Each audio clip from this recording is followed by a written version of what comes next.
di masa kecil saya waktu masih SD kelas 2 ya.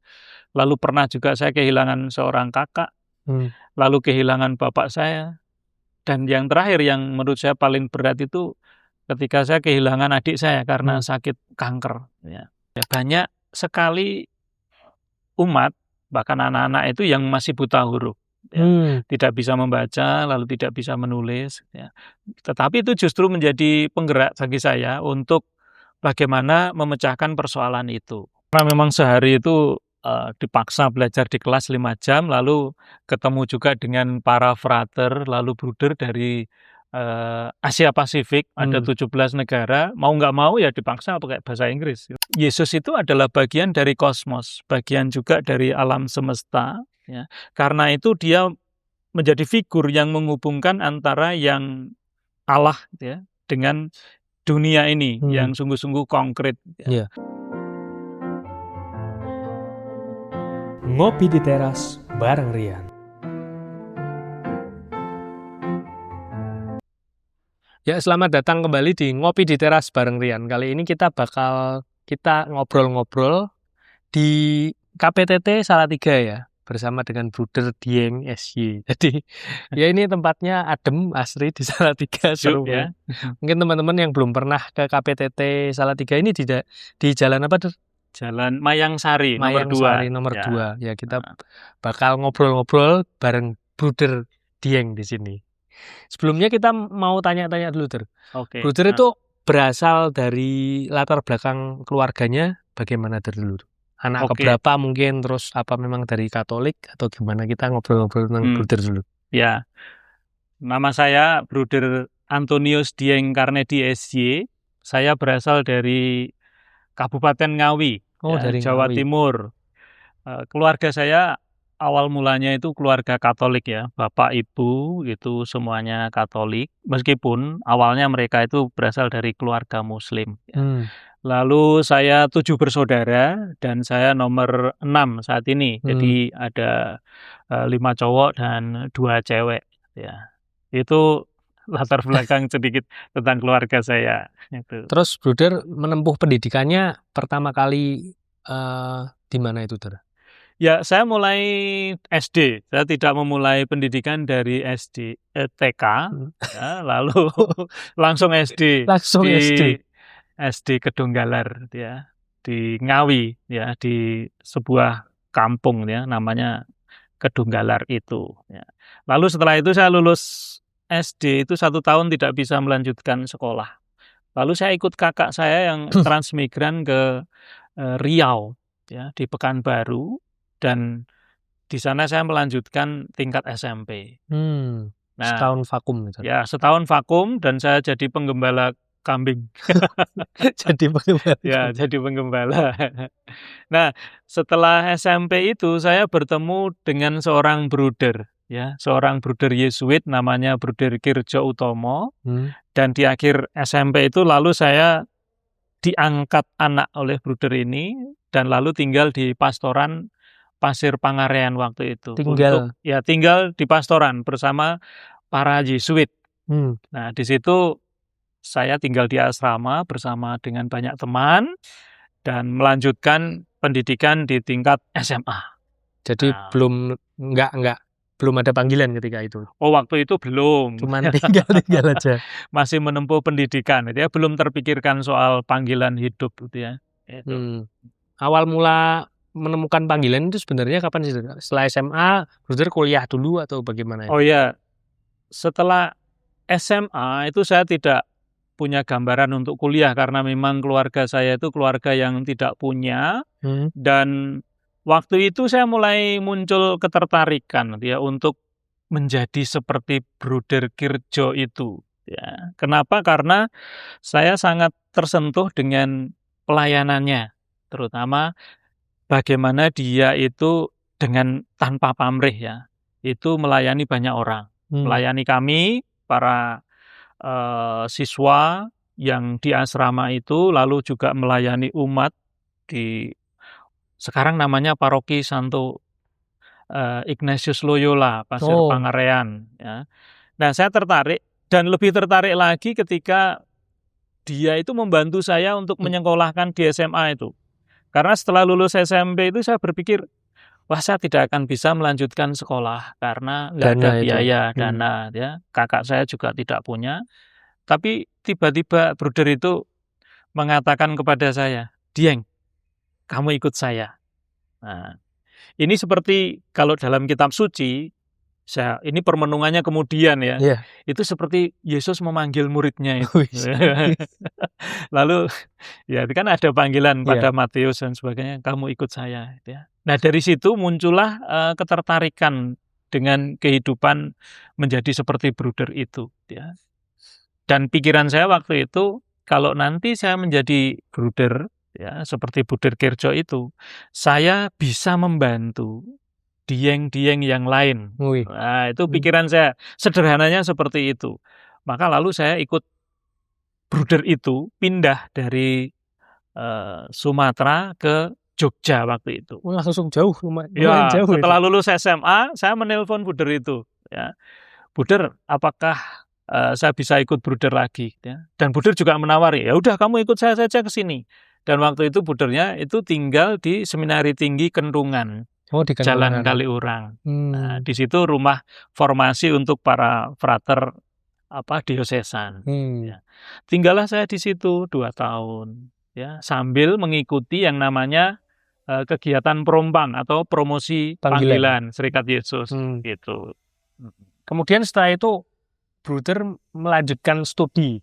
Nah, setelah itu 2 tahun, lalu saya masuk novisiat, pendidikan sebagai calon Yesuit. Nah, baru nanti setelah 2 tahun selesai itu, lalu saya berkuliah. Ngambil mata kuliah yang... Ya, sebelum itu sebenarnya saya sempat diutus ke Manila untuk belajar bahasa Inggris 1 tahun, nah lumayan. Lalu Inggrisnya meningkat. Nah, setelah itu baru kuliah di STF Driarkara. Ketika di Manila itu mungkin pertama kali juga belajar di luar negeri itu. Ya, ada pengalaman yang menarik apa ketika itu di sana tuh? Ada banyak pengalamannya. Yang jelas itu di sana saya harus kerja keras, terutama untuk belajar bahasa Inggris itu bersama dengan 3 frater waktu itu. Ya, pengalaman lucunya itu ketika di hari-hari awal itu saya harus ngomong dengan Romo Minister yang dari Sri Lanka. Dari Sri Lanka. Harus ngomong pakai bahasa Inggris dan saya ingin membeli yang namanya itu alarm clock gitu ya. Atau jam waker gitu ya. Tapi saya sulit sekali untuk mengatakan jam waker itu apa. Lalu saya mengatakan, Father, I want to buy something. What do you want to buy, brothers? Gitu ya. I want to buy furniture. Gitu. What? Furniture. Terus saya tahu kalau itu salah gitu ya. Lalu saya menjelaskan kalau saya itu tidur bangunnya itu susah gitu ya. When I sleep, could not wake up. Gitu. Want to buy. Gitu. Alarm clock. Yes, alarm clock. Oke. Lalu itu salah satu pengalaman yang lucu selain pengalaman-pengalaman yang lain. Ya. Tapi menyenangkan ya belajar di sana. 1 tahun itu. 1 tahun. Jadi memang ya untuk peningkatan bahasa Inggris belajar di Manila. Ya, karena memang sehari itu dipaksa belajar di kelas 5 jam, lalu ketemu juga dengan para frater, lalu bruder dari Asia Pasifik, ada 17 negara, mau nggak mau ya dipaksa pakai bahasa Inggris. Tapi kalau Tagalog sendiri sempat belajar juga? Ya, sempat itu mirip-mirip 3 bulan. Juga, kan? Ya, Hindi ako marunong Tagalog. Ya. Hampir mirip dengan bahasa Indonesia. Ya, ada banyak yang kata-kata mirip ya. Misalkan Isa, Dalawa, Tatlo, Opat, 5, 6. Itu kan mirip ya. 1, 2, 3 dan sebagainya. Masih satu rumpun. Setelah belajar 1 tahun itu, bruder melanjutkan studi kembali. Nah, saya lalu kembali ke Jakarta dan di situ melanjutkan studi filsafat dan teologi. Itu di STF Driarkara itu selama 4 tahun. Jadi tahun 2005 sampai 2009 ya. Saya tinggal di Jakarta lalu kuliah filsafat dan teologi itu. Di sana apa sambil dengan pelayanan tertentu? Oh ya, di situ sambil kuliah kami para frater lalu juga bruder itu diberi kesempatan yang namanya ad extra. Lalu saya mendapat kesempatan di 2 tempat. Yang pertama itu saya mendapat kesempatan di kerasulan di paroki Blok B. Apa yang saya lakukan setiap weekend, Sabtu Minggu, tinggal di paroki itu, lalu menemani PDKK, menemani Legio Maria, lalu juga menemani putra-putri altar. Pokoknya melayanilah di paroki itu. Menemani kategorial itu. Kelompok kategorial itu. Itu 1 tahun, lalu setelah itu saya bergabung dengan kelompok ini ya, Gropes. Itu Gerakan Orang Muda Peduli Sampah. Nah, ini kan muatan lingkungan hidupnya di situ sangat kuat. Baru tergerak mungkin di situ itu gerakan. Nah, di situ kepedulian saya terhadap lingkungan itu mulai tumbuh ya dengan subur ya. Maka nanti akan berkorelasi juga dengan studi saya. Nah, maka nanti topik S1 saya teologi terkait, bahkan skripsi saya itu temanya itu terkait dengan lingkungan hidup. Tapi memang awal tumbuh dari ikut itu. Salah satunya itu. Tapi kalau tadi disebutkan di awal, saya menyebutkan di awal tadi kan, setelah lulus SD itu kan saya jadi penggembala. Nah, itu ada juga dari situ. Semangat mencintai lingkungannya muncul di situ. Mulai dari SD saat jadi gembala itu. Kemudian setelah dari Triakara, Bruder pelayanannya di mana itu? Apa langsung lanjut studi lagi ketika itu? Belum. Setelah di STF Triakara itu saya lulus tahun 2009. Saya mendapatkan tugas untuk menjadi subpamong. Itu seperti submoderator kalau di kolese Yesuit itu ya, wakil pamong itu di seminari menengah Mertoyudan. Di Mertoyudan. Sebagai subpamong. Jadi saya lalu menemani para seminaris di situ. Ya, itu selama kurang lebih 1 tahun. Karena setelah itu lalu ditelepon oleh provinsial untuk mendapatkan SK baru untuk berangkat ke Papua. Setelah itu baru ke Papua itu. Ya. Selama di Papua itu ditempatkan di mana, Bruder? Saya ke Papua 2 kali. Yang pertama itu di daerah pedalaman. Ada sebuah paroki, namanya Paroki Santo Yohanes Pemandi Wagete. Itu sekitar, kalau dari Teluk Cendrawasih atau dari Nabire itu 255 km. Wah, ya, ke pedalaman. Jauh sekali. Paroki yang cukup terpencil. Waktu itu 2010 itu belum ada sinyal, belum ada listrik ya. Akses jalannya itu juga masih sangat buruk waktu itu. Jadi cuma naik motor gitu mungkin ya? Waktu itu naik truk. Naik truk tuh ya, naik truk itu. Sama mobil-mobil yang Gardan 2 ya, yang 4 wheel itu baru bisa menembus jalur itu. Ketika di sana pelayanan Bruder pertama kali di paroki itu sebagai apa, Ter? Oke, saya membantu pastor paroki ya, karena ada romo paroki di situ dan dia sendiri, lalu saya datang ke situ ya, istilahnya menjadi asisten, membantu ya. Umatnya cukup banyak, Ter? Cukup banyak ya, tapi tidak sebanyak kalau di Jawa ya. Ya sekitar 2000-an ya. Tapi banyak. Seluruhnya hampir semuanya itu umat suku Me. Suku Me itu salah satu suku yang besar di daerah pegunungan itu. Lalu karya pelayanannya ya melayani kebutuhan umat itu, terutama ada 3 hal ya. Yang pertama itu pendidikan, ya. Lalu yang kedua itu pemberdayaan ekonomi. Ya. Lalu yang ketiga itu ya pengembangan untuk sarana prasarana misi di tempat itu. Maka lalu saya ikut membantu membangun gereja waktu itu. Ya.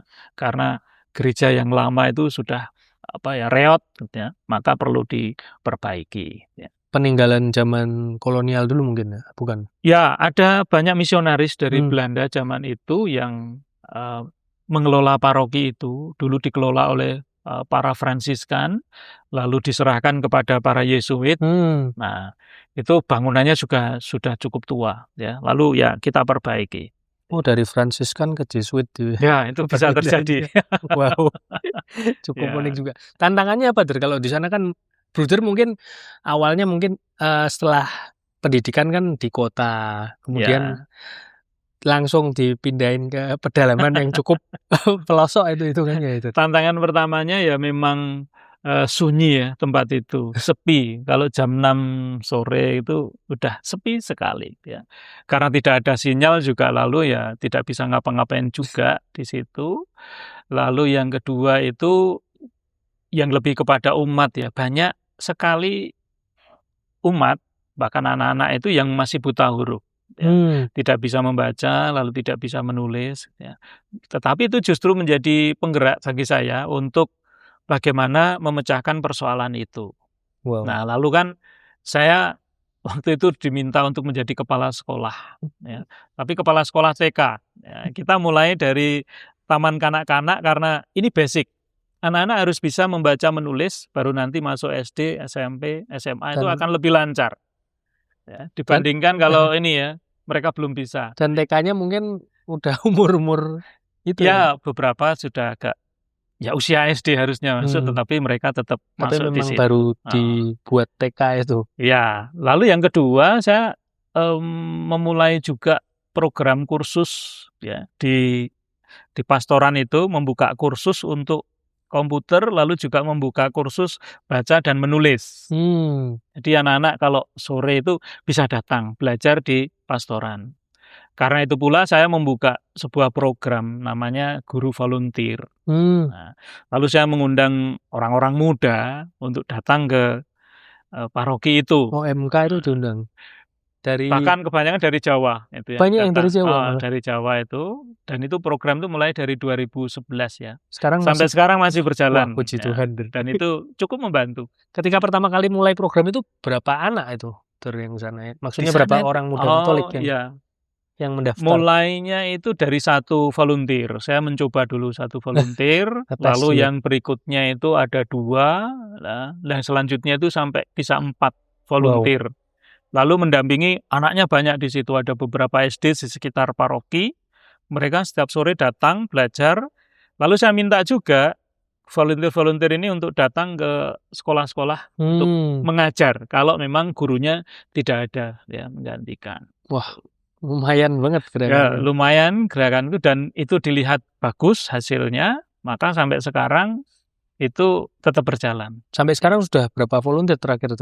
Waduh, saya tidak menghitung. Ya? Katakanlah kalau setiap tahun itu 2 orang. Ya, sejak tahun 2011 sampai sekarang. Iya. Itu sudah berapa tahun ya. Itu nanti ada kelompok alumni volunteer itu juga ada sebenarnya. Wah, keren ya. Setelah dari Papua itu Bruder kembali ke Jawa lagi. Ya, akhirnya. Setelah dari Papua itu lalu saya melanjutkan studi khusus di Jawa. Waktu itu saya pindah ke Jogja. Berarti di Papua itu berapa tahun itu? Waktu itu 2010 sampai 2013. 3 tahun. Nah, saya pindah sebenarnya bisa lebih lama dari sana karena saya sakit waktu itu. Saraf kejepit. Karena memang jalannya kejepit itu pernah saya sampai nggak bisa jalan. Wah, ya. Karena alasan kesehatan itu lalu saya ditarik, dan dalam proses recovery itu saya sambil studi untuk mengambil S1 lagi di pendidikan biologi Sanata Dharma. Di Sanata Dharma ngambil S1. Lalu mengambil S1 pendidikan biologi. Memang ada ketertarikan itu akhirnya ya itu. Saya lebih tertarik ke biologinya itu, bahwa harus mengambil sisi pendidikannya, ternyata nanti kemudian itu sangat berguna juga untuk karya pelayanan selanjutnya. Ya. Ada satu kisah yang menarik ketika di Papua itu saya mengajar anak-anak TK, karena gurunya itu tiba-tiba tidak bisa datang semua. Kepala sekolahnya turun. Kepala sekolahnya turun. Dan saya mengajar mereka dengan sepengetahuan saya. Ya. Dan setelah 1 jam, ada 1 anak di akhir pelajaran itu mengatakan kepada saya dengan jujur, ya, Bruder ini tidak tahu mengajar baru.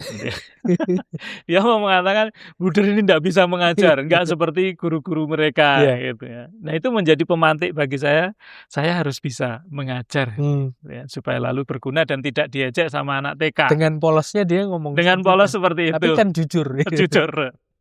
Tapi mungkin karena metode saya berbeda dibandingkan dengan gurunya. Ya. Maka dia mengatakan, Bruder tidak tahu mengajar baru. Ya itu. Setelah itu di Sanata Dharma selama berapa tahun itu, Tur? Ya, kurang lebih selama 4 tahun, tapi saya bisa menyelesaikan studi itu 3,5 tahun. 3,5 tahun. Ya, lalu sisanya ya digunakan untuk menyelesaikan studi itu, lalu menulis jurnal dan sebagainya. Nah, setelah itu saya kembali lagi ke Papua. Skripsinya Bruder itu ketika itu kan tentang apa? Yang biologi. Yang teologi atau yang biologi? Yang ya boleh kita lihat teologi dulu. Kemudian kalau dikaitkan dengan yang kedua teologi biologi. Oke. Yang teologi itu saya mengambil topik tentang Yesus dan kosmos. Yesus dan kosmos.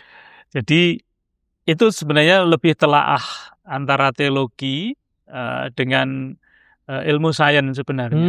Ya, jadi pendekatan, saya banyak mengambil pemikiran-pemikiran seorang teolog dari Jerman, dia namanya Karl Rahner. Ya. Yang intinya Yesus itu adalah bagian dari kosmos, bagian juga dari alam semesta. Ya. Karena itu dia menjadi figur yang menghubungkan antara yang Allah ya, dengan dunia ini yang sungguh-sungguh konkret. Ya. Jadi kalau mau mengatakan Yesus itu sungguh Allah dan sungguh manusia, ya, itu ada buktinya bahwa dia dengan menjadi manusia itu, manusia sendiri itu makan, minum, itu terkait erat, terkait dekat dengan alam semesta, dengan bumi dan segalanya. Dan koneksinya di situ terbentuk. Ya. Kadang kan orang selalu mempertentangkan antara pendekatan sains lalu pendekatan teologi. Nah, saya mencoba mencari titik temu itu dengan menemukan sebuah buku sebenarnya seorang teolog dari Australia itu ya, namanya Dennis Edward. Dia menulis refleksi tentang itu, Yesus dan kosmos. Nah, akhirnya itu jadi muatannya, ya itu muatannya sangat ekologis juga. Ya itu juga pemicu ekologis ketika pelayanan sekarang ini ya. Nah, itu menjadi salah satu dasar. Lalu yang kedua, skripsi di pendidikan biologi itu saya meneliti tentang relasi antara namanya cendawan mycorrhiza, ya, jamur tetapi yang ada di bawah tanah. Ya. Lalu jamur ini itu biasanya dia akan bermutualisme dengan tanaman. Nah, karena mutualisme inilah bisa memperbaiki kondisi tanah. Maka tema saya itu agak lupa ya, pengaruh cendawan mycorrhiza terhadap pertumbuhan tanaman koro hijau, ya, koro hijau, ya, untuk membantu pemulihan lahan kritis di Gunung Kidul waktu itu. Nah, itu saya menulis itu dan itu kan sangat ekologis sekali untuk memperbaiki kondisi lingkungan di daerah Wonosari yang rusak karena penambangan kapur. Ya. Lalu bagaimana mengembalikan tanahnya? Ya. Nah, salah satunya menggunakan agen hayati, yaitu mycorrhiza. Cendawan. Nah, itu. Kalau Bruder sendiri kan tadinya memang dari teologi ke biologi itu kan ya memang kalau dari skripsinya di teologi itu sudah kayak jalannya memang ke biologi karena memang Yesus dan kosmos itu. Cuman itu kan sesuatu yang berbeda ya, maksudnya kayak dari teologi ke sains ya. Itu apalannya juga otomatis kan juga beda ya, apalannya untuk teori-teorinya kan banyak, nggak semua sama. Sedangkan teologi kan lebih ke rohani, kalau biologi itu kan jasmani. Itu Bruder sendiri untuk mencoba transisi ke sana tuh bagaimana, Ter? Ya sebenarnya untuk studinya. Oke, kalau teologi, apa itu teologi sebenarnya? Kita perlu tahu bahwa teologi itu adalah pertanggungjawaban rasional terhadap iman. Jadi ketika kita beriman kepada Allah, ya itu harus bisa dipertanggungjawabkan. Ya. Kalau biologi itu kan scientific, ya. Semuanya harus bisa dibuktikan. Ya. Ada sebab akibat lalu dibuktikan dan sebagainya. Ya sebenarnya dari segi pendekatan ilmu itu semuanya bisa didekati. Ya. Cuman kadang memang kalau orang tidak, kita mau menggunakan pendekatan konfrontatif atau pendekatan dialogis. Jadi kedua pendekatan ini nanti akan menunjukkan bagaimana dua hal yang berbeda itu apakah bisa menyatu atau dibiarkan dia untuk selalu berlawanan. Nah, saya lebih suka menggunakan pendekatan dialogis. Artinya mencari sisi-sisi mana antara teologi dengan sains itu ya bisa dan bisa dilihat, ditunjukkan. Maka teolog-teolog seperti Karl Rahner, Teilhard de Chardin, dia seorang ilmuwan Yesuit juga, seorang paleontolog itu, dengan bukti-bukti yang dia temukan secara paleontologi itu bisa menunjukkan keterkaitan antara teologi dengan sains. Wow. Dan sekarang itu bukan hal yang aneh lagi, ya, kalau bahwa sains dan teologi itu memiliki korelasi, ya. Tidak harus dikonfrontasikan. Kalau mau dikonfrontasikan, ya dia akan selalu berkonfrontasi. Itu. Tapi kalau ada kaitannya, ya memang sebenarnya ada kaitannya erat. Ada, tinggal bagaimana cara kita melihatnya saja. Wow. Gitu. Kemudian setelah itu kan Bruder kembali ke Papua lagi akhirnya. Ya. Setelah 3,5 tahun studi. Di sana saya menjadi supamong lagi, tetapi di tempatnya yang berbeda. Ya, tempatnya berbeda. Kalau tadi di Wagite, lalu sekarang di Kolese Lekok namanya. Lekok. Nah, di situ menjadi supamong di sekolah itu. Ya, hampir 2 tahun di situ. Lalu selesai di sana, saya dipindah lagi untuk ke Girisonta. Ya. Di itu tempat pendidikan para calon Yesuit. Di Girisonta. Ya, di situ lalu saya punya 2 peran. Yang pertama saya diminta untuk menjadi ekonom yang mengurusi keuangan. Lalu yang kedua saya diminta juga untuk menjadi sosius. Ya, ini mirip-mirip juga dengan menjadi supamong itu, ya. Tetapi yang dipamongi itu adalah para novis, ya, para calon Yesuit. Gitu. Jadi nggak jauh-jauh dari kegiatan pendidikan. Sampai akhirnya kok ke sini itu memang perutusannya? Ya, sampai di KPTT Salatiga ini setelah ya saya pindah ke sini tahun 2020. COVID ya. Itu ya? COVID itu, dan di tempat ini itu memang lalu juga membutuhkan orang, dan waktu itu saya diberi SK, ya. Lalu berdasarkan ketaatan juga, jadi memang ini kebutuhan serikat, lalu saya diminta untuk bekerja di kursus pertanian Taman Tani ini. Kalau KPTT ini sendiri, itu berdiri itu tahun berapa sih pertama kali itu? Oke, menurut catatan sejarah ini berdiri 1 September 1965. Jadi tahun ini usianya sudah 61 tahun. 61 tahun. Ya, lebih tua daripada kita. Pendirinya, Kalau pendirinya itu sebenarnya ada 3 lembaga yang membantu pendirian ini. Yang pertama itu adalah Petani Pancasila. Ada kelompok Petani Pancasila, lalu ada IKIP Sanata Dharma, yang sekarang menjadi Universitas Sanata Dharma. Lalu yang ketiga itu Seksi Sosial Konferensi Wali Gereja Indonesia. Kalau dulu itu MAWI, ya, namanya. 3 kelompok ini yang lalu menginisiasi untuk pendirian kursus pertanian Taman Tani ini. Kursus pertanian sendiri ini tujuannya apa sih itu sebenarnya? Oke, kalau saat ini ya itu tujuannya menjadi tempat rujukan bagi siapa saja yang ingin belajar pertanian, lalu juga peternakan, sekaligus menjadi sarana bagi mereka untuk semakin mencintai lingkungan. Itu visi saat ini yang kita miliki. Kalau zaman dahulu tentu saja memiliki visi yang berbeda. 65 itu 20 tahun setelah Indonesia merdeka, dan waktu itu Indonesia masih banyak mengalami soal krisis pangan. Ya. Krisis pangan bisa diselesaikan kalau ada petani. Nah, sayangnya para petani itu kala itu banyak yang skillnya itu belum bagus. Mereka sudah punya ilmu pertanian turun-temurun, lalu tapi konvensional. Ya, mungkin secara konvensional. Lalu KPTT mencoba menjembatani itu, ya, memberikan edukasi yang non formal, makanya ini tempat kursus itu. Lalu siapa saja bisa datang belajar di tempat ini, ya. Bahkan diberi beasiswa. Wow. Ya. Maka seluruh pesertanya itu bisa berasal dari seluruh Indonesia datang ke sini. Waktu itu ada kursus 1 tahun, ya, itu yang paling panjang. Lalu yang kedua model kursus 3 bulan. Oh, yang singkat. Ya, disingkat. Tuh. Nah, itu. Nah, kalau sekarang ya kita menyebut tempat ini selain untuk belajar bertani, lalu juga beternak, menjadi pusat studi ekologi. Pusat studi ekologi. Ekologi, ya. Maka di depan itu ada tulisan untuk menjadi spiritualitas manusia ekologis. Nah, bisa belajar di tempat ini. Gitu. Ya, sama mungkin spiritnya juga dengan SY juga ya.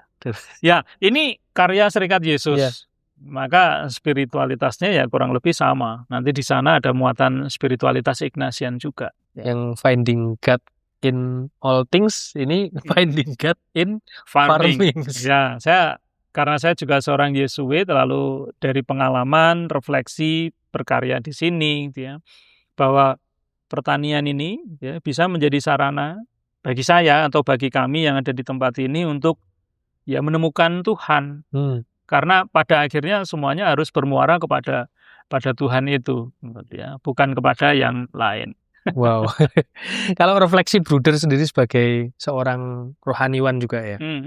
Mungkin dari awal pertama kali panggilan sampai sekarang penugasan di sini, itu ada nggak naik turunnya Bruder sebagai seorang biarawan juga ya?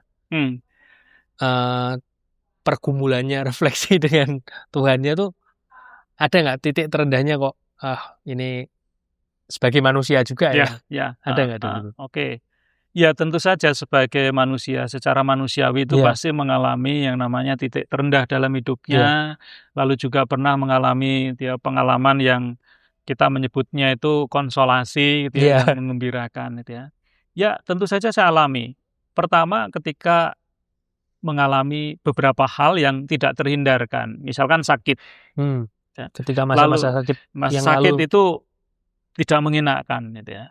Saya pernah sakit saraf kejepit, ya, dan untuk bergerak saja susah, ya. Itu menjadi pengalaman yang tidak mudah. Lalu yang kedua pengalaman kehilangan. Kehilangan siapa? Yang paling berat saya rasakan adalah yang pertama saya kehilangan ibu di masa kecil saya waktu masih SD kelas 2, ya. Lalu pernah juga saya kehilangan seorang kakak. Lalu kehilangan bapak saya, dan yang terakhir yang menurut saya paling berat itu ketika saya kehilangan adik saya karena sakit kanker. Ya. Jadi pengalaman sakit, lalu kehilangan itu menjadi pengalaman yang saya rasa cukup berat. Ya. Tidak selalu mudah untuk bisa menerima itu. Dan pengalaman ditinggalkan. Ya, atau meninggalkan itu juga tidak mudah ya. Misalkan di suatu tempat itu sudah kerasan di situ, nyaman, harus berrelasi dengan banyak orang, itu harus pindah atau dipindahkan. Itu pengalaman yang tidak mudah, ya. Mau tidak mau ya harus ikhlas dengan itu. Itu nggak enak juga ya. Nggak enak. Kalau kita sudah nyaman di suatu tempat, tapi harus taat. Harus taat, ya. Kalau awal-awal Bruder di sini itu masanya kan masih banyak lockdown. Ya, betul. Di era COVID itu tantangannya apa pertama kali ketika di sini juga kan pasti dibatasi juga untuk pengunjung dan apa yang mau belajar juga dibatasi.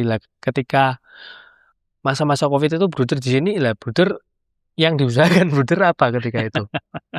Ya persis ini juga menjadi pengalaman yang berat juga ya, bukan hanya bagi saya tetapi juga bagi KPTT seluruhnya. Karena dalam tanda petik bisnis kita atau pelayanan kita itu adalah melayani orang untuk datang belajar kursus dan lain sebagainya. Dan ini pertanian ya. Memang bisa lalu dikerjakan secara online, tetapi lalu kadang tidak efektif maksimal. Juga, tidak maksimal ya. Maka tantangan beratnya adalah ya kita punya banyak karyawan di tempat ini dan mereka harus digaji juga. Ya. Sementara income itu sangat kurang. Nah, bagaimana hal ini mau diselesaikan? Lalu memang ada beberapa cara-cara kreatif ya. Waktu itu kita membuka kelas online. Ya. Lalu saya tetap juga membuka program volunteer waktu itu dengan beberapa volunteer membuka kelas online itu. Ya, tetapi itu tidak sebanyak yang diharapkan, ya. Dan ada banyak kesulitan praktis ketika harus praktek dan lain sebagainya. Tapi ya untunglah fase itu bisa dilewati. Ya. Puji Tuhan itu. Sampai sekarang ini, dan untuk kegiatan kunjungan saya kira bukan hanya kunjungan tetapi kegiatan kursus, live in, ya, magang itu cukup banyak. Ya. Kalau dari data, setiap tahun itu ada peningkatan jumlah mereka yang bisa kita layani itu. Wow. Terakhir 2025 itu sekitar 4.000-an ya, orang yang belajar di sini, yang berkunjung atau yang kita kunjungi. Ya. Oh, juga mengunjungi? Ya, karena kadang kan kita juga diundang. Ya, diundang untuk datang memberikan pelatihan, ya, workshop atau kursus tertentu. Seperti kemarin ini, hari Jumat lalu saya ke Jakarta untuk mengisi workshop tentang lingkungan hidup. Nah, itu kan artinya kita mengunjungi, membawa KPTT ke tempat mereka. Kalau kunjungan KPTT sendiri untuk yang terjauh di mana, Der? Yang terjauh itu ke Kamboja dan pernah juga ke Timur Leste. Ya. Juga sampai ke luar negeri. Kalau mau diundang ke negara lain kita siap juga. Open. Ke Kamboja itu tuh. Ya, ke Kamboja itu bulan Juli tahun lalu. Lalu ke Timur Leste itu bulan November tahun lalu. Kalau Kamboja itu juga yang undang dari SY juga atau? Kebetulan ada teman Yesuit yang berkarya misi di sana, Jesuit Korea, lalu yang kenal dengan saya, lalu kita ngobrol, lalu dia mengundang saya untuk memberikan pelatihan selama 3 hari untuk pertanian. Sementara yang di Timur Leste itu juga kurang lebih sama ya, ada teman Yesuit yang melihat karya di sini, ya, sebenarnya sebelumnya mengirimkan siswa ke sini, tetapi lalu lebih mahal, lalu metodenya diubah, kita yang diundang ke sana. Lalu karena lebih banyak siswanya di sana. Nah, di sana bisa sampai 30 orang kita ajari. Kalau ke sini mungkin hanya 2 orang saja. Ya. Kalau yang di Kamboja itu 3 hari? Itu waktu itu 3 hari. Ya. Kalau lihat keadaannya di sana ketika itu yang mau mereka kursus tuh? Nah, di sana itu kan negara yang memang pernah mengalami masa sulit ketika Khmer Merah itu berkuasa, pembantaian, dan mereka dipaksa untuk bekerja di bidang pertanian itu. Bahkan banyak yang mati di sawah dan lain sebagainya. Ya. Jadi kalau menurut saya melihat banyak orang di sana itu agak punya trauma untuk berkarya di bidang pertanian itu dari nenek moyang. Lalu juga teknologi pertaniannya juga masih sederhana. Misalkan contoh, kalau nanam padi di sini itu kan disusun, ditanam. Ya. Kalau di sana kan hanya disebar saja. Oh, disebar malah? Disebar, enggak pernah ditanam satu persatu itu enggak. Ya. Nah, itu tentu berpengaruh kepada hasilnya. Betul. Lalu juga soal kualitas tanah, itu juga akan berpengaruh. Maka yang input yang bisa saya berikan adalah bagaimana mengolah tanah, lalu metode bertani yang benar. Ya. Lalu saya tawarkan kepada mereka, lalu juga penyediaan nutrisi untuk tanaman, ya, bagaimana. Ya. Yang enggak kimia. Ya, sebenarnya bisa juga kimia karena tapi ini kan mahal lalu. Iya, betul. Semua harus dibeli. Saya lebih menawarkan ke yang organik, ya, menggunakan organik bahan-bahan yang ada di alam. Ya, tapi sebenarnya kalau 3 hari juga kurang itu. Ya, kurang karena sangat singkat juga ya. Kalau yang di Timor Leste juga 3 hari. Kalau di Timor Leste itu sekitar 5 hari. Kalau lebih lama. Lebih lama. Dan itu materinya lebih banyak, prakteknya juga lebih banyak. Lalu lokasinya juga di pedesaan, sehingga banyak material yang dibutuhkan di situ ada. Lalu kita buat. Kalau di Kamboja bukan di pedesaan berarti? Dia di tengah kota, mereka diundang untuk datang di sebuah rumah retret, lalu kita mengajari di situ. Ya, jadi lebih ke teori ya akhirnya. Ya, ada prakteknya juga, tetapi lalu sangat terbatas. Ya, gitu ya. Karena di perkotaan itu ya, kalau di Timor itu ada prakteknya karena langsung di pedesaan. Di daerah pedesaan, di kampung mereka kita buat itu. Lebih itu ya, lebih bisa praktek mungkin ya. Lebih bisa, ya. Terus kalau yang datang ke sini sendiri, Der, kalau untuk komunitas-komunitas, mungkin ada komunitas, apakah harus komunitas Katolik ataukah terbuka untuk semua komunitas atau semua kalangan, semua orang yang mau belajar di sini, Der? Tempat ini itu seperti Indonesia Mini sebenarnya. Indonesia Mini. Jadi para karyawan ataupun semua yang berkarya di sini itu dari berbagai tempat, ya. Ada yang dari Kalimantan, ada yang dari Nias, ada yang dari NTT, ya. Itu bekerja di sini para karyawannya. Maka tempat ini terbuka bagi siapa saja, tidak dibatasi oleh latar belakang agama, ya, suku dan lain sebagainya. Semua bisa datang ke sini, ya. Minggu yang lalu itu dari Papua itu ada 30-an orang yang belajar di sini dan kita terima dengan baik juga. Jadi kita sangat menghargai keberagaman itu, tidak dibatasi. Bahkan semua kalangan, usia, ya. Bahkan dari kelas belajar sampai yang sudah pensiunan itu bisa belajar. Perorangan juga ya. bisa itu. Perorangan juga bisa, ya. Nanti bisa ngambil custom. Ya. Tapi dari akhir-akhir ini yang banyak itu dari sekolah sebenarnya. Sekolah. Ya. Dari TK, SD, SMP, lalu SMA itu yang melakukan kegiatan live-in di tempat ini. Kalau live-in itu berarti nginepnya juga? Nginapnya di sini. Di sini ada asrama putra, ada asrama putri, dan kita juga baru saja membangun glamping. Glamping, wow. Nanti kita bisa melihat nanti itu. Bisa lihat glamping. Jadi glampingnya baru akan selesai. Nanti bisa dimanfaatkan untuk menginap. Itu glampingnya untuk umum dibuka? Untuk umum, semuanya untuk umum. Cuman memang ada asrama putra, asrama putri, nggak dicampur. Oh iya. Kalau kapasitasnya berapa itu sampai maksimalnya? Untuk asrama putra, asrama putri itu kapasitasnya bisa sampai 80-an orang. Lalu dengan adanya glamping ini, nanti per glamping itu bisa diisi 8 sampai 10 orang dan kita ada 4 unit. Ya.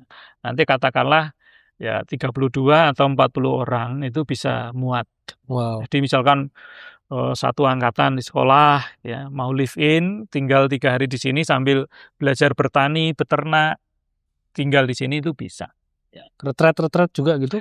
Retret, rekoleksi, ya, outbound ya itu juga bisa di sini memfasilitasi. Wah, multifungsi berarti. Multifungsi, ya. Ya kita ajari banyak hal. Bahkan kemarin yang Papua itu kan live-in kewirausahaan. Jadi belajar. Mereka berapa lama di sini, Tur? 1 minggu. 1 minggu. Ya, 1 minggu.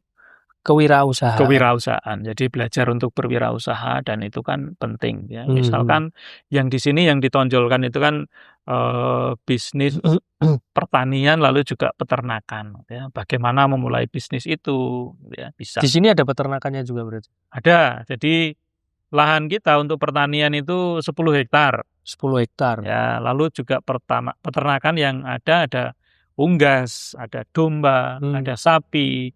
Dan yang paling besar itu peternakan babi. Itu kita punya populasi sekitar 650-an. Di komplek ini juga semua? Beda kompleks. Beda kompleks. Ya. Ada 3 kompleks nanti di sini. Oh, berarti kalau live-in nanti diajak ke sana, diajak ke sini? Ya, gitu. Pasti akan kami ajak yang namanya field trip. Ya. Lalu keliling area 1, area 2, area 3 untuk mengenal yang namanya sustainable and integrated farming di sini. Sustainable itu. Ya, pertanian berkelanjutan dan terintegrasi. Kalau dari komunitas-komunitas yang pernah berkunjung di sini, itu komunitas apa yang mungkin paling kok jauh banget yang Bruder juga sebenarnya nggak expect kok ada komunitas seperti ini yang mampir ke sini? Ya, ada yang saya ingat itu adalah kelompok Kosagra Lestari, itu ibu-ibu RW atau RT atau RW dari Surabaya, kota Surabaya. Dulu beberapa di antara mereka pernah kursus di sini waktu COVID. Nah, online itu berarti waktu itu? Enggak, mereka datang ke sini, masih bisa waktu itu. Nah setelah kembali mereka menggerakkan masyarakat sekitar. Ya. Lalu terbentuklah kelompok tani. Nah, Kosagra Lestari itu dan sampai sekarang berjalan dengan baik itu. Lalu mereka datang kembali ke sini untuk memperdalam ilmunya, lalu belajar lagi, dan sampai sekarang masih lanjut, gitu ya. Itu yang kalau dari Pulau Jawa. Kalau dari Kalimantan itu ada Keuskupan Pontianak. Ke sini? Itu pernah juga ke sini, lalu dari beberapa keuskupan, sebenarnya juga dari Banjarmasin, dari Palangkaraya, lalu juga dari Keuskupan daerah Sumatera itu Keuskupan Padang itu pernah juga ke sini belajar. Setelah itu mereka kembali ke tempat mereka dan membuat ya hal yang kurang lebih sama. Ada yang membuka peternakan babi. Kalau yang di Banjarmasin itu juga membuat semacam center gitu ya untuk pertanian itu juga membuat ya. Gitu beberapa contoh ya orang yang pernah belajar ke Yang di sini sini. ya, kelompok yang belajar ke sini. Kalau menurut Bruder sendiri itu, pertanian di Indonesia itu sebenarnya kalau yang mungkin perlu diperbaiki atau diusahakan lagi itu sebenarnya apa itu? Kalau saya juga mungkin beberapa tahun itu kan saya juga bergeraknya di bidang pertanian juga. Kalau dari kendala saya sebagai toko itu ya, itu untuk pupuk itu kan kalau di Indonesia ya, itu petaninya lebih banyak tergantung pada pupuk kimia. Dan kalau diarahkan ke pupuk yang organik dan sebagainya, mereka lebih enggan. Dan apalagi karena kita terbiasa dengan subsidi pupuk-pupuk yang kimia itu, karena subsidinya cukup besar ya. Jadi kalau pemakaian mereka tuh biak-biuk boros. Jadi kan subsidinya tuh, kalau saya kan pernah jual barang non subsidi dan subsidi. Kalau barang yang subsidi tuh harganya tuh bisa, ketika saya dulu ya, seperempat dari harga asli yang non subsidi itu. Jadi kalau dengan terbiasa barang seperti itu, apalagi sudah polanya terbentuk puluhan tahun, itu mereka tuh kalau pakai di sawah terutama ya, itu tuh kayak nggak nanggung-nanggung loh. Kalau nyebar labuk, kalau ngerabuk itu istilahnya wer. Kalau Bruder mungkin juga ada seperti itu. Nah kalau sekarang Bruder sendiri yang di pendidikan di sini itu, yang mau Bruder bawa untuk tentang pertanian Indonesia tuh kira-kira kurangnya bagaimana tuh? Oke, memang agak rumit ya soal pertanian di Indonesia ini. Ada faktor eksternal ya yang mempengaruhi kegiatan pertanian di Indonesia, lalu juga ada faktor internalnya dari para petani, lalu juga apa yang kita miliki itu ya. Nah, kami menawarkan pendekatan yang berbeda sebenarnya di sini, bukan berbeda sungguh, tetapi kita mencoba mempromosikan pertanian organik di tempat ini ya. Pertanian organik ini tentu saja dalam prosesnya akan berbeda dengan pertanian yang kimiawi. Kalau pertanian yang anorganik, yaitu para petani sekarang banyak yang masih melakukan itu, maka nanti akan menimbulkan ketergantungan. Tadi itu terkait dengan pupuk dari pemerintah itu. Lalu yang kedua, soal tanah. Pasti nanti akan bermasalah. Lama-lama juga akan jenuh tanah itu kalau memang dibombardir dengan pemberian pupuk yang tidak sungguh-sungguh teratur dan tidak terukur. Ya. Kami tidak melarang di sini penggunaan itu, tetapi harus diukur sungguh-sungguh kebutuhan tanaman itu terhadap bahan kimiawi. Karena memang tanaman itu butuhnya ya bahan kimiawi. Ya. Maka yang kami tawarkan kurikulum yang ada di sini itu ya kurikulum yang pertanian organik. Sehingga semua bisa disediakan sendiri dan itu sebenarnya bisa dilakukan ya. Lalu tantangan yang berikutnya adalah sebenarnya tantangan ini ya, sistem di negara kita yang sebenarnya kurang melindungi para petani itu ya. Terkait juga dengan penyediaan pupuk itu, apakah bisa dibuat metode yang lain sehingga petani itu lebih cermat, lebih hati-hati juga dalam penggunaan bahan kimianya, terukur, lalu juga memberikan edukasi yang tepat sehingga budidayanya itu menjadi lebih baik. Lalu juga melindungi produk yang dihasilkan oleh para petani itu. Yang menjadi soal kan adalah ketika mereka itu panen, ya, harga itu pasti jatuh. Iya, benar. Ya.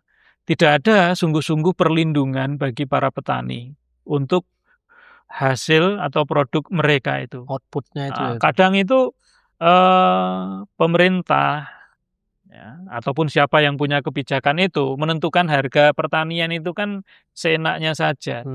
Seringkali itu tidak masuk. Ya.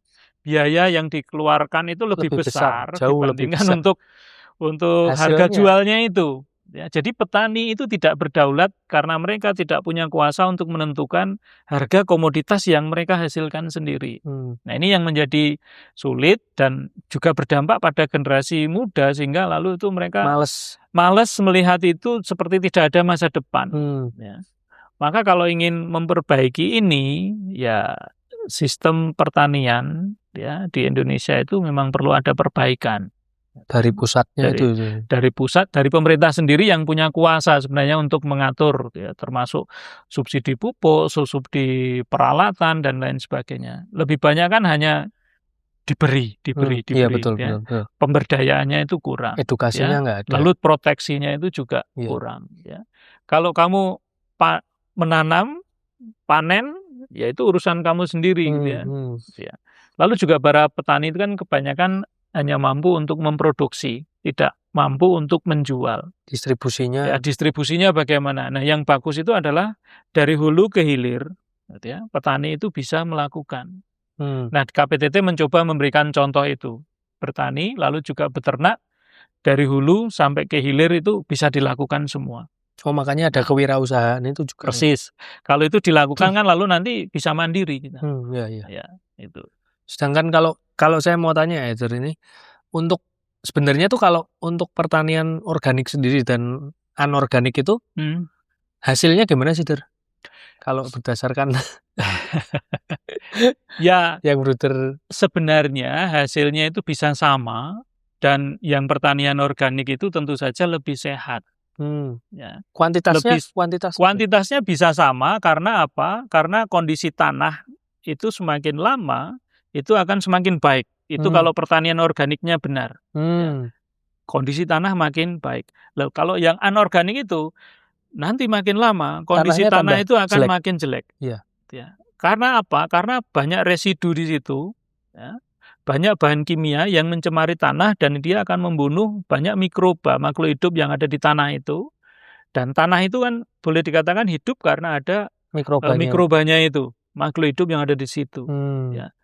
Mungkin nanti dia suatu saat akan sangat tinggi sekali hasilnya, tapi yakinlah lama-lama dia akan menurun ya. Terus. Kalau yang pertanian organik itu di awal masih akan rendah hasilnya, tapi pelan-pelan dia akan naik hasilnya karena tanah makin lama makin subur dan itu terpelihara.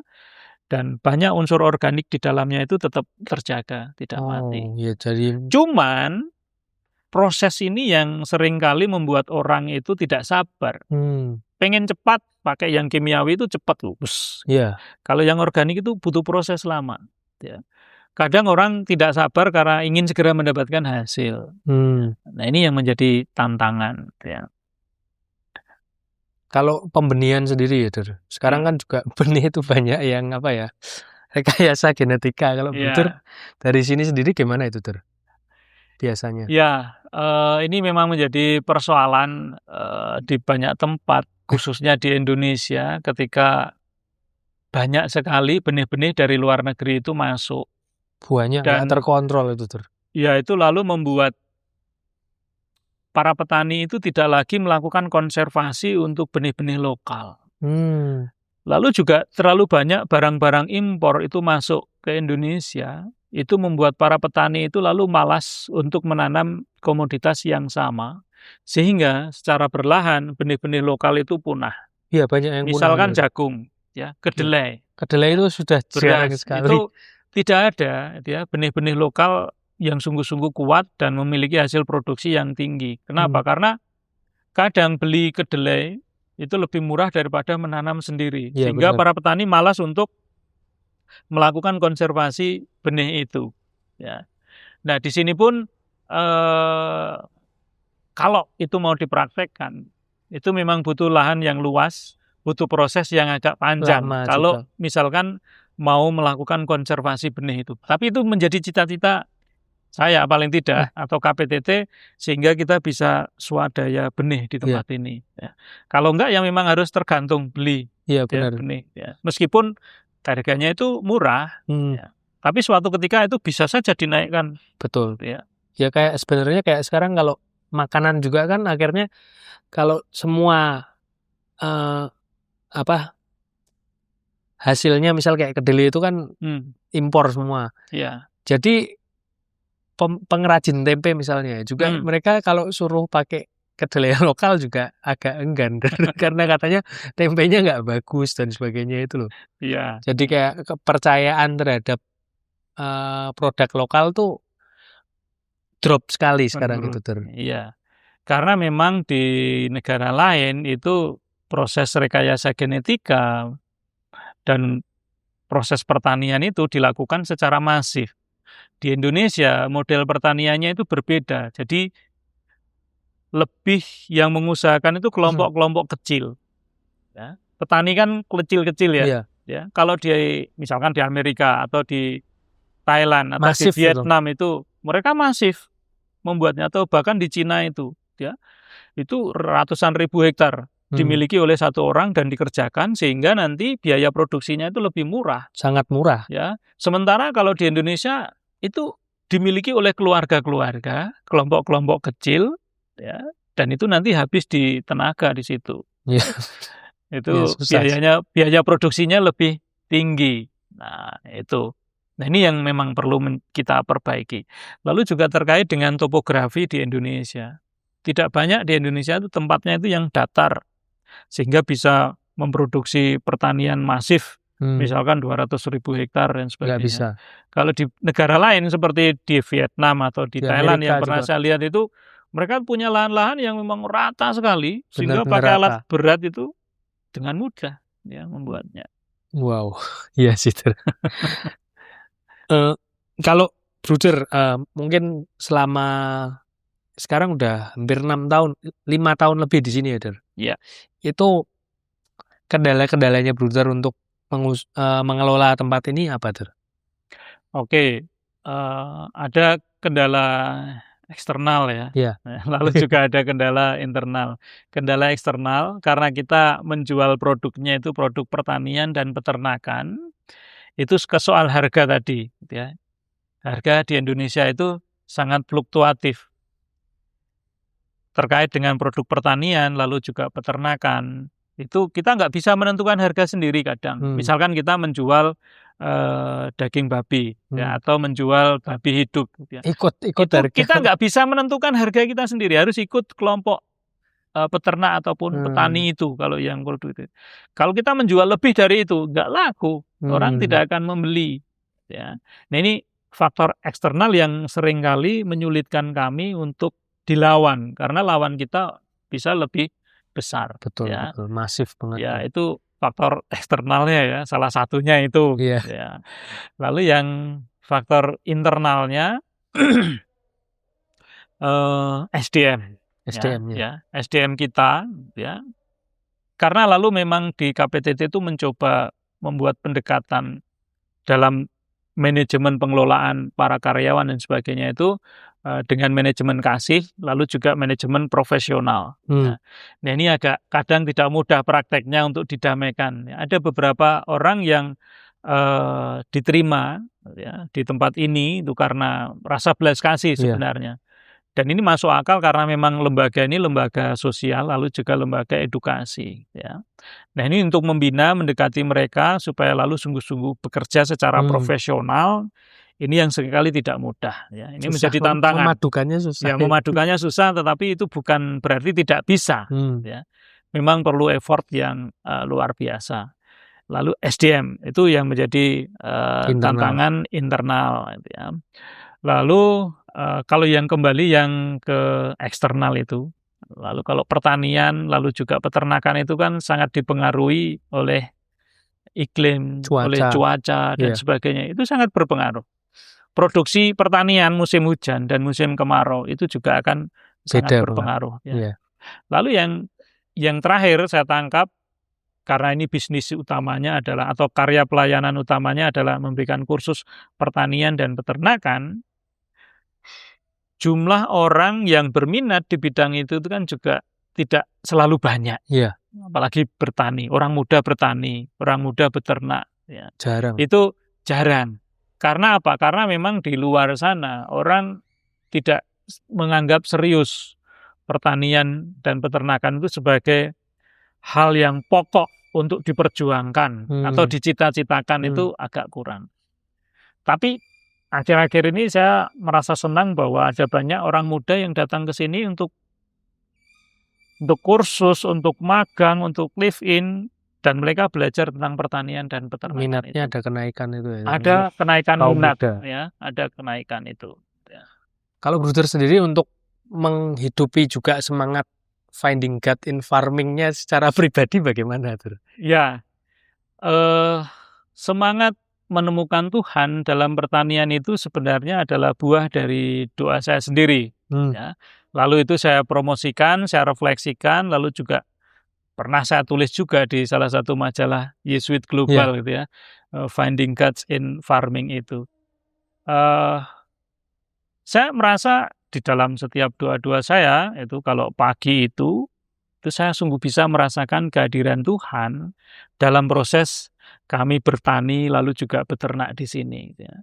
Saya memberikan contoh misalkan, saya itu sangat suka dengan tanaman labu atau waluh. Labu yang itu ya, itu bentuknya. Itu bertumpu macam-macam, itu saya punya banyak koleksi. Suka. Ya, suka. Dan setiap pagi itu saya sungguh mengamati pertumbuhan mereka, memperhatikan pertumbuhan mereka.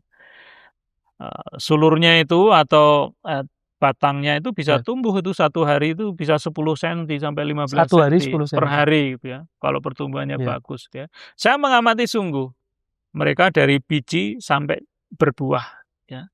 Dan di situ ada semacam koneksi ya. Saya tidak berbuat banyak pada tanaman ini, tetapi tanaman ini bisa tumbuh dengan sendirinya ya.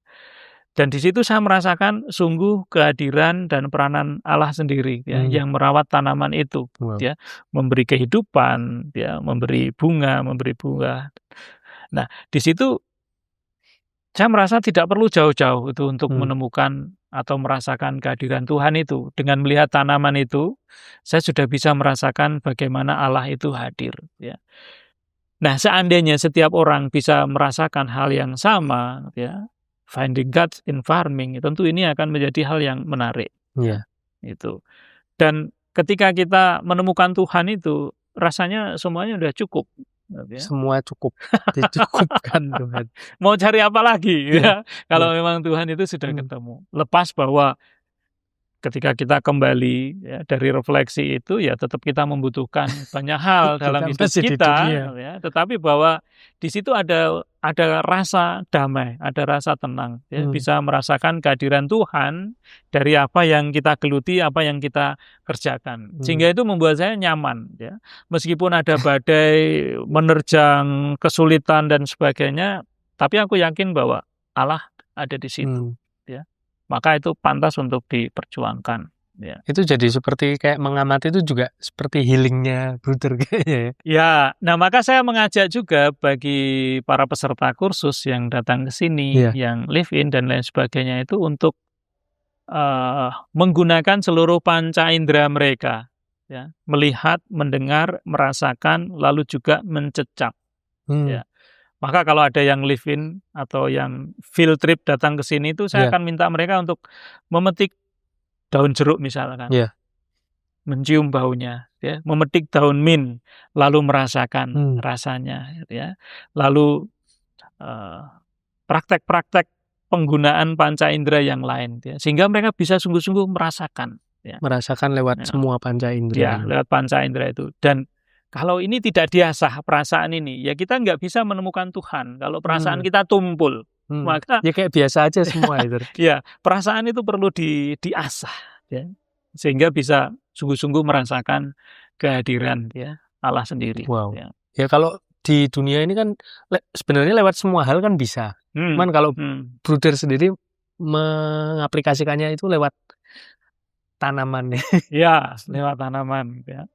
Sebenarnya Santo Ignatius Loyola itu kan ya mengatakan bahwa Allah bisa ditemukan ya, dalam segala hal ya. Finding God in all things ya. Tergantung dari kita bagaimana cara memandang itu ya. Maka dengan doa kontemplasi, dengan meditasi itu membantu kita ya untuk lebih peka, lebih sadar sehingga menggunakan rasa perasaan kita itu untuk merasakan. Kalau tidak, ya memang tidak akan terasa. Kalau tidak mau dilatih. Biasa aja memang. Ya, biasa aja. Lalu mengalir begitu saja, udah nggak ada apa-apanya. Dan hilang lupa, nggak ada yang bermakna. Betul. Ya. Kalau Bruder sendiri mungkin ada ayat-ayat khusus yang memang jadi pegangan hidup untuk Bruder. Saya tuh akhir-akhir ini tertarik dengan kitab Kejadian. Wah. Ya. Di situ kan kisah penciptaan ya. Dan terutama di bagian akhir di kisah penciptaan itu kan dikatakan bahwa Allah menciptakan segalanya baik adanya. Setiap di akhir kisah penciptaan dikatakan itu. Dan Allah melihat itu, melihat semuanya itu baik adanya. Ya, itu. Lalu ya saya berharap bahwa kalau itu semuanya diciptakan baik adanya, ya, mestinya ya saat ini harus juga baik saja. Ya. Tapi ada keprihatinan bahwa sekarang semuanya itu, hampir semuanya, banyak hal itu tidak baik-baik. Ya. Maka saya terpanggil untuk bagaimana menciptakan lingkungan hidup. Ya. Salah satu isu yang saya pilih itu menjadi lebih baik. Ya. Supaya lalu kitab Kejadian itu berbunyi lagi. Ya. Allah melihat itu semuanya baik. Ya saya berharap kita bisa melihat semuanya itu baik. Ya. Lalu yang kedua, di dalam kitab Kejadian bab 2 itu kan dikatakan bahwa manusia itu diminta untuk mengusahakan ya, alam semesta ini. Ya, bukan untuk menguasai atau menaklukkan, tetapi mengusahakan. Ya.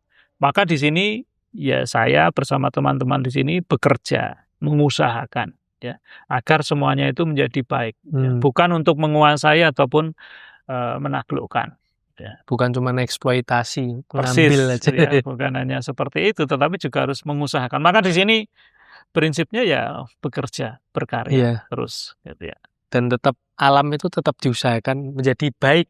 Persis. Dengan organik itu ya, memelihara tanahnya, betul. Terus tanamannya juga baik juga. Enggak cuma tanamannya yang baik, tapi tanahnya juga harus baik. Persis. Lingkungannya juga harus baik. Iya, karena kalau ada tahun 2015 itu ada promosi yang sangat kuat dari United Nations itu ya, terkait dengan tanah itu, healthy soil for healthy life. Jadi untuk supaya tanaman lalu juga manusianya itu sehat, itu tanahnya harus sehat dulu.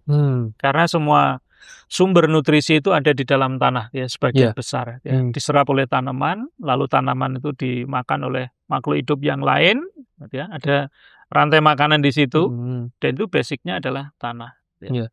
Itu maka harus sehat dulu tanah itu. Betul. Ya, kita sering kali lupa karena kalau kayak memelihara hewan, terus memelihara tanaman dan sebagainya itu ngambil ikan juga. Yang kita ambil cuma hasilnya, tapi lingkungannya nggak diurusi. Kayak laut juga kita ngambil hasilnya, tapi terumbu karangnya juga rusak, kita nggak pedulikan. Terus kayak kita tanam tanaman di sawah-sawah banyak banget juga, tapi tanahnya lupa untuk kita usahakan. Karena ini juga ini emasnya loh di sini. Tapi kita lupa seringkali. Terus kayak ya banyak hal yang seperti itu terus. Cuman melalui tindakan Bruder di KPTT ini juga mungkin edukasi tentang itu juga banyak digaungkan kembali itu. Ya, saya sering menggunakan analogi ikan yang kita pelihara di akuarium misalkan. Ya. Ketika kita memelihara ikan di akuarium, mana yang harus lebih dahulu diperhatikan? Apakah ikannya ataukah airnya? Ya. Mana? Airnya dulu yang harus diperhatikan. Ya. Terutama airnya. Kenapa? Ya, karena ikannya itu hidup di air. Gitu ya. Kalau airnya bermasalah, ikannya akan bermasalah. Tapi banyak orang itu lupa dengan airnya, itu lebih fokus kepada ikannya. Diberi makan yang banyak, dilakukan ini itu, melupakan airnya. Ya. Sehingga suatu ketika ikan itu bisa mati ketika airnya itu sungguh tercemar. Sama juga bertani. Mana yang harus diperhatikan lebih dahulu? Apakah tanamannya ataukah tanahnya?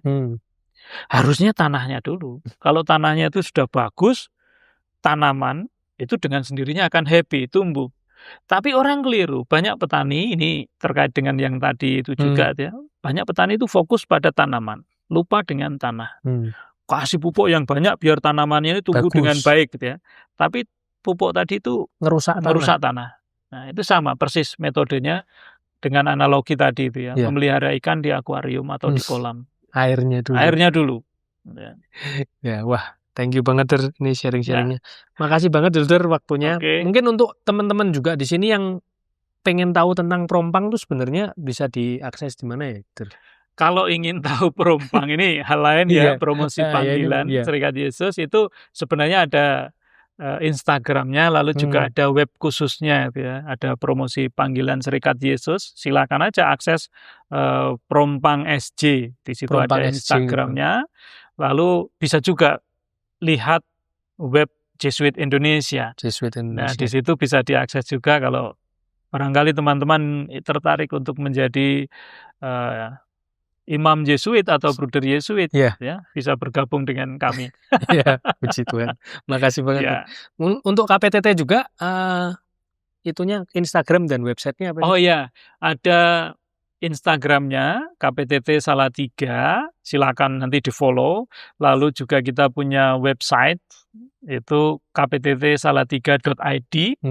Kalau mau gabung dengan TikToknya juga ada, itu ada KPTT Salatiga. Wah, siap. Terima kasih banget. Saja. Terima kasih banget, teman-teman jangan lupa juga di like, subscribe, komen, dan share video ini, apalagi kalau teman-teman kenal dengan Bruder. Pesan-pesan Bruder untuk kaum muda yang mungkin belum menemukan panggilannya. Ya, nggak mesti mungkin bisa sebagai biarawan, cuman bisa dalam hidupnya. Karena Bruder juga kan menghidupi Finding God's in Farming. Yeah. Banyak orang di luar sana yang sebenarnya juga sampai tua pun nggak tahu panggilannya itu kemana. Mungkin ada pesan-pesan untuk itu. Ya, saya mengajak bagi siapa saja, khususnya untuk orang muda itu untuk berani mengambil keputusan. Ya, artinya apa? Di dunia ini sebenarnya ada banyak pilihan hidup. Ya, entah itu hidup berkeluarga, hidup menjadi biarawan biarawati, hidup untuk selibat awam ataupun menjadi aktivis tertentu, itu bisa dilakukan. Tapi memang lalu itu butuh keberanian untuk berani memilih salah satu, lalu stay komitmen dengan itu. Ya, lalu sungguh-sungguh memperjuangkan itu sebagai panggilan hidupnya. Semua panggilan itu baik, tapi kita butuh keberanian untuk memilih itu dengan komitmen lalu sungguh-sungguh menghidupi. Saya beri contoh satu, misalkan ada tokoh yang namanya Pak Sadiman. Dia memilih untuk menjadi pejuang lingkungan hidup di lereng Gunung Lawu. Dan dia menanam lebih dari 15.000 tanaman. Wow. Itu panggilan hidup yang dia pilih. Dan sampai sekarang dia cukup terkenal sebagai tokoh lingkungan hidup. Ya. Saya berani memilih untuk menjadi bruder Yesuit. Gitu ya. Dan ini keberanian yang menurut saya luar biasa dan tidak semua orang miliki. Maka berani. Berani. Kata kuncinya berani. Kata kuncinya. Gitu aja. Makasih, Ya. Waktunya. Tuhan memberkati. Terima kasih.